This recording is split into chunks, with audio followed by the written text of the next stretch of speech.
روز و شب با گریه و روز هم نشینم، زار و دل غمینم،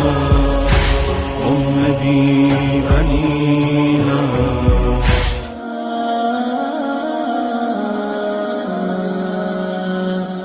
ایک بی بی خاک جنت البقیع پر بیٹھی بہن کر رہی ہے، اور بہن کے الفاظ یہ تھے: عباس، اگر تیرے ہاتھ نہ کاٹے جاتے تو میرا حسین شہید نہ ہوتا۔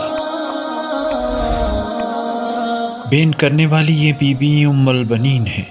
یہ وہ خاتون ہیں جنہوں نے چاروں بیٹوں کو امام حسین علیہ السلام کے ساتھ کربلا بھیجا، اور اپنی بوڑھی ہونے کے باوجود کسی ایک بیٹے کو بھی اپنے پاس مدینے میں نہیں رکھا، اور اپنے ان چاروں بیٹوں کی مصیبت کو فرزند زہرا سلام اللہ علیہا کی شہادت کے مقابلے میں آسان سمجھتی تھی۔ جب انہیں اپنے ایک بیٹے کی شہادت کی خبر سنائی گئی تو فرمایا، اس خبر سے کیا مراد ہے؟ مجھے ابا عبداللہ کے بارے میں آگاہ کریں۔ جب بشیر نے انہیں اپنے 4 بیٹوں کی شہادت کی خبر دے دی تو کہا، میرا دل پھٹ گیا، میرے تمام بیٹے اور جو کچھ آسمان کے نیچے موجود ہے سب ابا عبداللہ الحسین پر قربان ہوں۔ مجھے ابا عبداللہ حسین کے بارے میں بتائیں۔ حضرت ام البنین کے چاروں بیٹے کربلا کے خونی واقعے میں درجہ شہادت پر فائز ہوئے۔ انہوں نے اس مصیبت پر صبر و شکیبائی سے کام لیا۔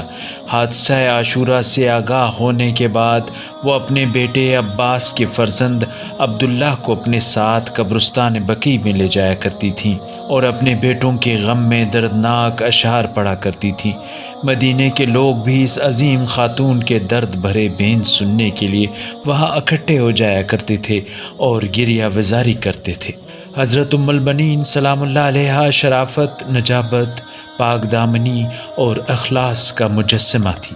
علی علیہ السلام کے گھر میں قدم رکھنے کے وقت کہا، جب تک فاطمہ زہرا سلام اللہ علیہا کی بڑی بیٹی مجھے اس مقدس گھر میں داخل ہونے کی اجازت نہ دیں تو میں اس وقت تک اس گھر میں قدم نہیں رکھوں گی۔ یہ خاندان رسالت کے لیے ان کا انتہائی ادب و احترام کا مظاہرہ تھا۔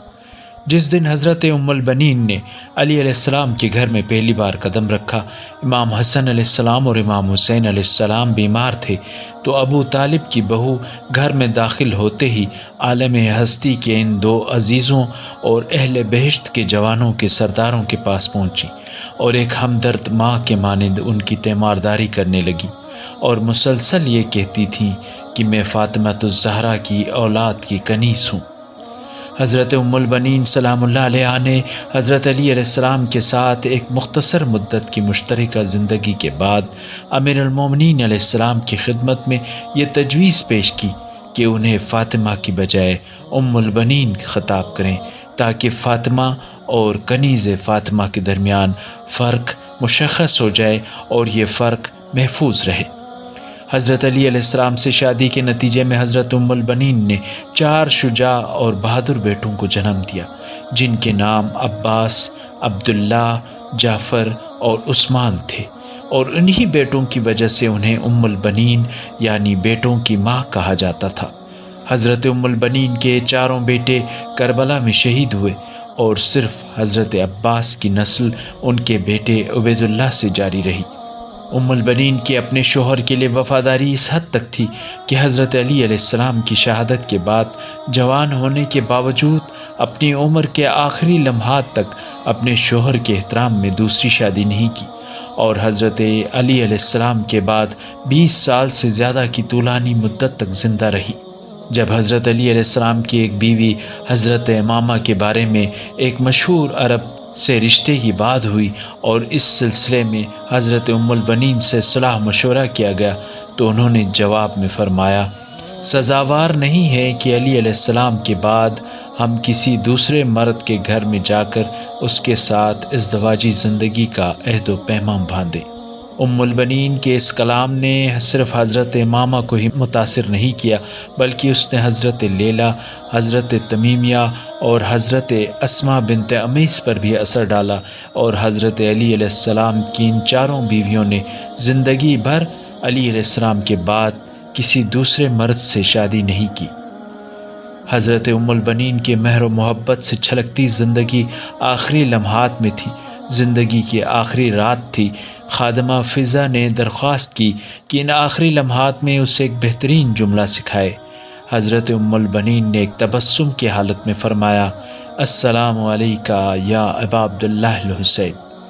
اس کے فوراً بعد حضرت فضہ نے حضرت ام البنین کو احتضار کی حالت میں پایا اور دوڑ کے علی اور حسین کی اولاد کو بلایا۔ تھوڑی ہی دیر میں اماں اماں کی آواز مدینہ میں گونج اٹھی۔ حضرت فاطمہ الزہرا سلام اللہ علیہ کے بیٹے اور نواسے ام البنین کو ماں کہہ کر پکارتے تھے، اور یہ خاتون انہیں منع نہیں فرماتی تھی۔ شاید اب اس میں یہ کہنے کی طاقت باقی نہ رہی تھی کہ میں فاطمہ کی کنیز ہوں۔ بہرحال ام البنین کو جنت البقیع میں رسول خدا صلی اللہ علیہ وآلہ وسلم کی 2 پھوپھیوں حضرت صفیہ و حضرت عاتکہ کے پاس امام حسن علیہ السلام اور فاطمہ بنت اسد سلام اللہ علیہ کی قبروں کے قریب سپرد خاک کر دیا گیا۔